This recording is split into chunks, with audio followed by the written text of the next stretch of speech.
Hello everyone. Last class में हमने clear किया था कि रिफ्रैक्टिव इंडेक्स क्या होता है, इसके कितने टाइप्स होते हैं, एब्सोल्यूट रिफ्रैक्टिव इंडेक्स क्या होता है, रिलेटिव रिफ्रैक्टिव इंडेक्स क्या होता है। ओके, रिफ्रैक्टिव इंडेक्स में हमने एक बात क्लियर की थी कि रिफ्रैक्टिव इंडेक्स क्या होते हैं, मीडियम की कैरेक्टरिस्टिक होती है जिसके कारण वो क्या करता है, लाइट का वेलोसिटी का अपोज करता है, मीन्स उसकी वेलोसिटी को कम करना चाहता है। जितना ज़्यादा रिफ्रैक्टिव इंडेक्स उतना ही वो लाइट की स्पीड को क्या कर देता है, कम कर देता है। और हमने फॉर्मूला भी कल पढ़ लिया था, ठीक है, रिफ्रैक्टिव इंडेक्स का म्यू इक्वल्स टू, ठीक है, speed of light in vacuum bye medium. और रिलेटिव में हमने पढ़ा था speed of light in first medium divided by speed of light in second medium. Okay, ये वैल्यू तो कांस्टेंट रहती है। अब हमें पता है कि रिफ्रैक्टिव इंडेक्स क्या है, वेलोसिटी के इन्वर्सली प्रोपोर्शनल होता है। मीन्स जितनी ज़्यादा वेलोसिटी उतना ही कम रिफ्रैक्टिव इंडेक्स, या फिर जितना ज़्यादा रिफ्रैक्टिव इंडेक्स उतनी ही कम वेलोसिटी। ओके, अब इन्हीं फॉर्मूला पर बेस्ड आज हम पढ़ेंगे factors affecting refractive index. Okay, कि कौन कौन फैक्टर्स पे रिफ्रैक्टिव इंडेक्स डिपेंड करता है। तो फर्स्ट है हमारा nature of medium. Okay, nature of medium, तो ये फर्स्ट फैक्टर है जिस पर रिफ्रैक्टिव इंडेक्स डिपेंड करता है। ओके, देखिए अगर कोई मीडियम है, ठीक है, उसकी डेंसिटी कम है, ठीक है, मीन्स वो रेयरर है, तो उसमें लाइट रे ईजिली पास हो जाएगी, ठीक है। बट अगर हम कहें कि कोई मीडियम है जिसमें पार्टिकल्स बहुत पास पास में हैं, ओके, मीन्स वो मीडियम बहुत ही क्या है, डेंस है, उसकी डेंसिटी बहुत ज़्यादा है, तो लाइट रे को पास होने में बहुत ज़्यादा प्रॉब्लम होगी। ओके, तो नेचर मीन्स जितना ज़्यादा मीडियम डेंस होगा उतना ही ज़्यादा उसका क्या रहेगा, रिफ्रैक्टिव इंडेक्स रहेगा। रिफ्रैक्टिव इंडेक्स मीन्स लाइट की स्पीड को कम करने की कैरेक्टरिस्टिक मीडियम की, ठीक है।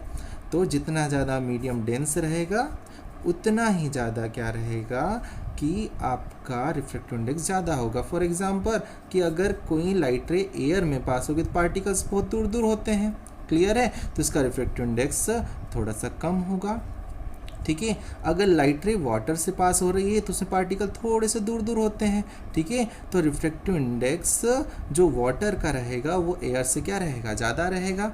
वहीं पर अगर मैं बात करूँ ग्लास की, तो ग्लास बहुत डेंस होता है, उसकी डेंसिटी बहुत ज़्यादा होती है, इसलिए उसका रिफ्रैक्टिव इंडेक्स जो रहेगा वो वाटर से भी ज़्यादा रहेगा, क्लियर है। तो जितना ज़्यादा मीडियम डेंस उतना ही ज़्यादा रिफ्रैक्टिव इंडेक्स रहेगा। Okay, second factor temperature of medium.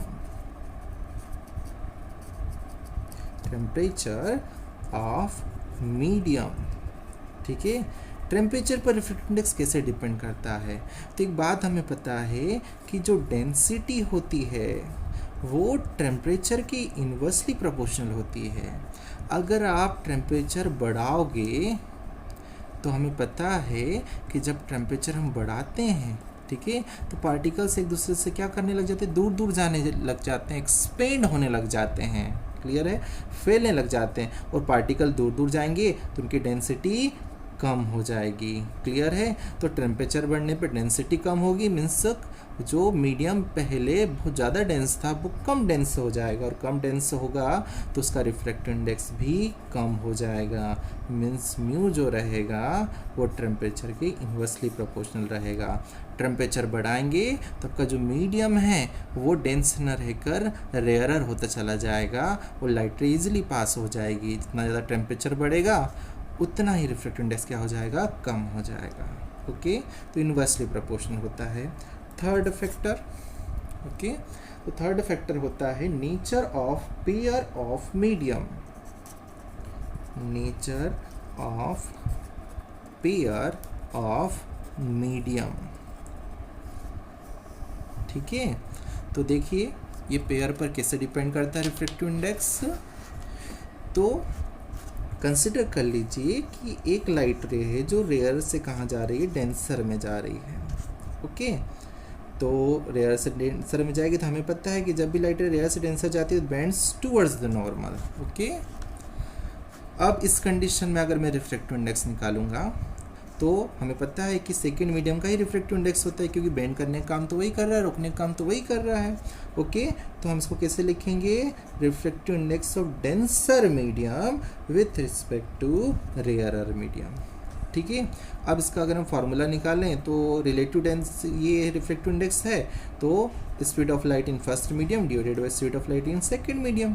Okay, अब हमें पता है कि रेयरर मीडियम में जो स्पीड होती है लाइट की वो बहुत ज़्यादा होती है, उसकी वैल्यू लार्ज होती है। ओके, और जब डेंसर में जाएगा तो डेंसर मीडियम में स्पीड कम हो जाती है, तो इसकी वैल्यू कैसी आएगी? स्मॉल वैल्यू आएगी। अगर आप लार्ज वैल्यू में से स्मॉल वैल्यू को डिवाइड करोगे तो आपकी जो वैल्यू आएगी वो हमेशा ग्रेटर देन 1 आएगी। क्लियर है? एक से बड़ी आएगी।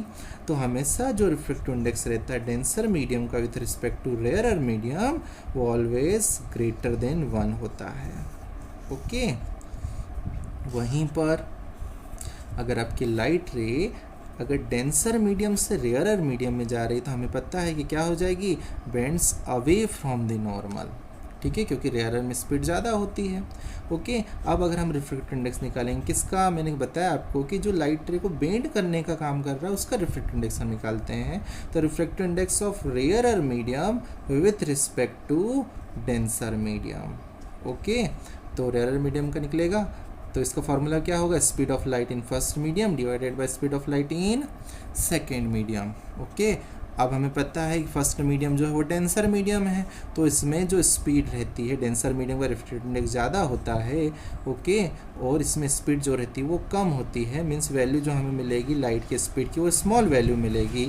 ओके, और अगर हम निकालें यही वैल्यू रेयरर मीडियम के लिए तो हमें वैल्यू लाइट की स्पीड की जो मिलेगी वो लार्ज मिलेगी, क्योंकि रेयरर में बहुत स्पीड से चलता है।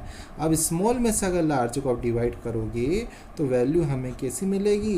लेस देन 1 मिलेगी। छोटी में से बड़ी को आप कभी भी डिवाइड करोगे तो उसकी वैल्यू 1 से हमें कम मिलती है। तो refractive index of rarer medium with respect to denser medium हमेशा कैसा मिलेगा? लेस देन 1 मिलेगा। ओके, तो अब अगर आपको कह दिया कि किसी मीडियम का रिफ्रैक्टिव इंडेक्स है 0.48, इसका मीनिंग क्या है कि 1 से कम ये वैल्यू है, मीन्स लाइट रे कहाँ से कहाँ आ रही है? डेंसर से रेयरर में आ रही है। ओके, और आपको कह दिया कि रिफ्रैक्टिव इंडेक्स 2 है, इसका मीनिंग है कि लाइट रे ये 2 की वैल्यू जो है वो 1 से बड़ी है, मीन्स लाइट रे रेयरर से कहाँ पास हो रही है? डेंसर में पास हो रही है। तो इस टाइप से पेयर पे डिपेंड करता है।